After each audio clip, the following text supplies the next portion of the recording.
Good morning. Sometimes disability makes life stupidly difficult. I've been working on my script for the Anything Goes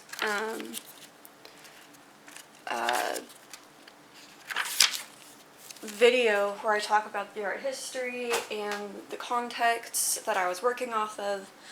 And I've made my my little graphic, but now I have a migraine that isn't going away with medication because it's caused by my EDS, my Ehlers-Danlos syndrome, and me looking down to write and to draw. Oh, life's so funny sometimes. It's so funny. We have to laugh, otherwise we'd cry. We'd cry. So, I'm giving you all a little preview while I wait for my body to be in a place where I can not only finish taking notes so I can do a video, but then so I can read the notes.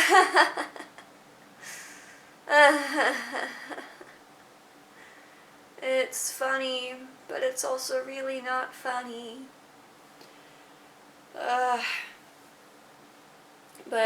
And I guess since I'm not reading from something, I can kind of walk you all through the graphic at least.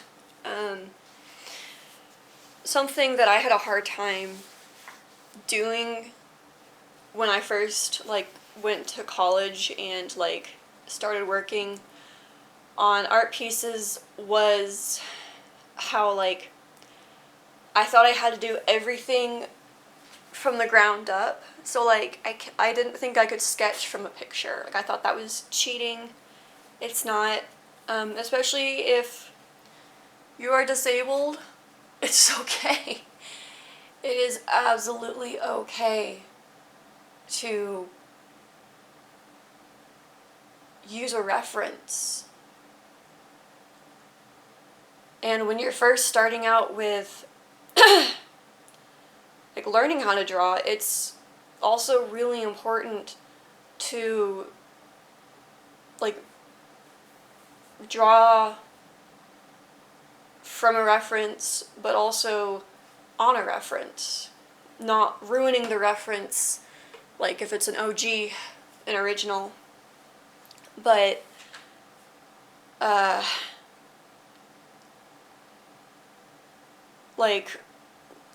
I have a good example, but I don't know where. Horses. I used the AQHA, the American Quarter Horse Association, sorrel horse drawing in my horse art labs, so that way people who didn't have the time that I did to draw horses for hours could still learn how to draw a horse in an hour by looking at the shapes that we drew on the actual quarter horse drawing.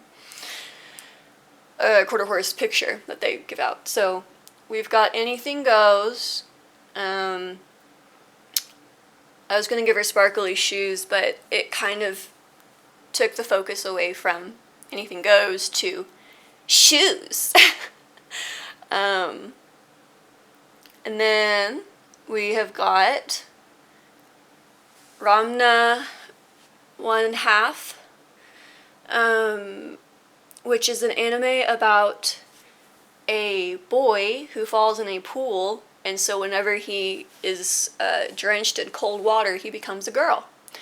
And his fiance, Akane, when she first meets him, she doesn't like boys, but she's okay with him being a girl. And so we will look over here at the definition of Anything Goes. Is anything is acceptable. There are no rules for behavior, dress, etc. And then we've got my brothers and I doing a little tap dance over Trump's little Pac-Man who's trying to eat everybody up. And then Dadaism in art is a movement in art and literature based on deliberate irrationality and negation of traditional artistic values. So over here we've got Marsha P. Johnson leading us into the fray. We've got a dancing man behind Dada, because Dada sounds like dad.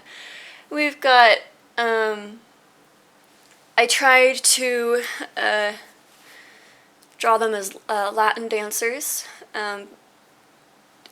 because immigrants are people, and I'm tired of people acting like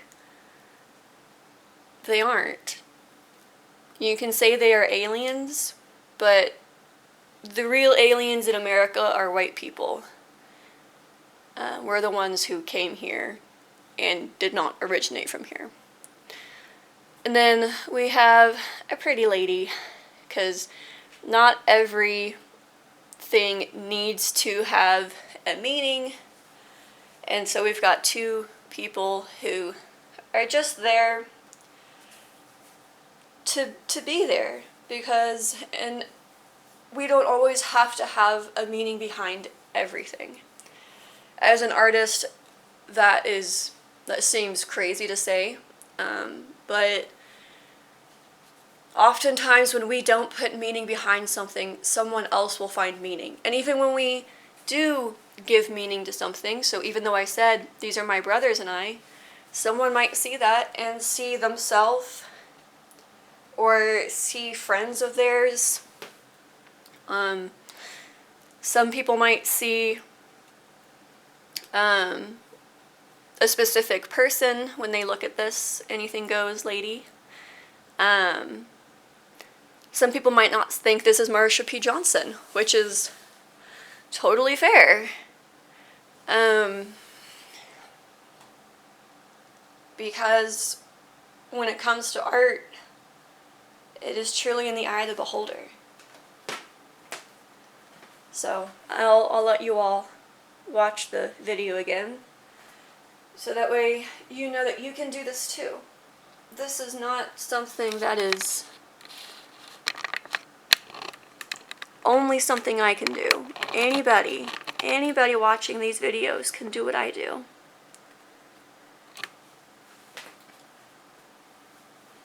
That's partly why I make the videos I do, and why I don't care if they are a little cringy or not perfect, because oftentimes perfection, watch out if you have issues with flashing lights. I will try and write that in the thingy. Oftentimes when things are perfect, it makes beginners feel like they can't do it. And so I'm trying to kind of break the elitism of art and singing and theater by not being perfect, while also acknowledging that I'm not perfect because I haven't studied all of these as thoroughly as I have art. I studied writing. Art history was a ton of non-fiction writing, and I'm very good at it. When I can read it, I would read it to you. Maybe we can go through some of my art history essays. But I am truly handicapped by my migraines. As you can see in my videos, I often don't have bright lights, partially so that way while I'm filming I could actually film, but also so that I can watch it later and not feel super sick and actually be able to watch it.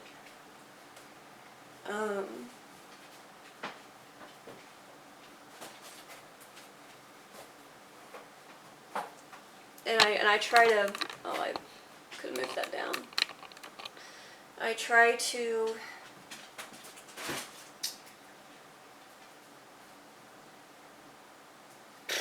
I try to give the lyrics to my songs that I write so that way people can sing it too, because I'm not the only one who can sing these songs. I might have written it, but I'm not the best who can sing. Like, I'm sure someone can sing it better than me, and I'm sure if someone, um, like, made a few edits to it, like, it wouldn't ruin it. Because all art is just working off old art to make new art. And if I don't want to be a part of that cycle, then I just have to keep my art to myself. And I'm not doing that. I'm sharing my art, which means that I have to expect that other people will either not like it because it's not their preference, or they will like it and want to make stuff like it, and that's okay. That's absolutely okay. And it doesn't have to be in like the same genre of cringiness as my stuff is. It can be more polished, or it can be more, even more like beginner level stuff, because once we break down the walls of art and what's elite, what's high art, what's low art, what is accessible to people. I mean, look at movies and TV shows. We have to have a million different subscriptions just to watch stuff. When it wasn't made, like, the revenue made from those movies and TV shows, it's not going to those actors, it's just going to the companies. So we're just paying lots of different companies, and we're not investing into the artists who created the work. And I don't think that's fair. I think we should be investing in artists and not subjecting them to the worst conditions and saying, well, you chose this. I have been a starving artist, and I can say it didn't make my art any better. I think that having to work with what we have is a really great skill, because it helps us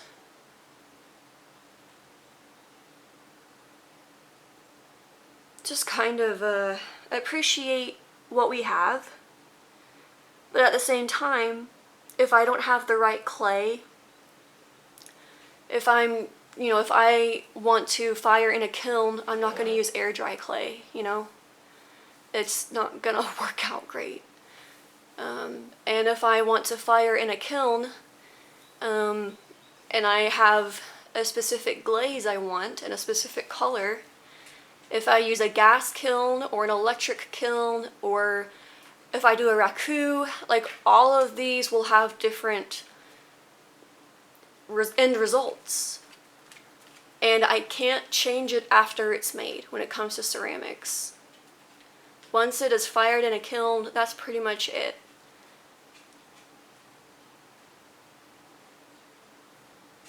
And I think that's something that is a helpful lesson for a lot of people. I think the fact that we try to push people to experience experiences that are like, oh, you're not living if you're not going on vacations, or, oh, you're not living if you're not going to these restaurants, or if you're not going to this school. Like, no, like, like, people live no matter what. Whether there are fancy schmancy schools or if there aren't schools, people will still be here. And they'll still be learning. It just won't be the same ways that we used to. And if we ignore art, if we ignore artists, there will still be art, and the artists will still be making art.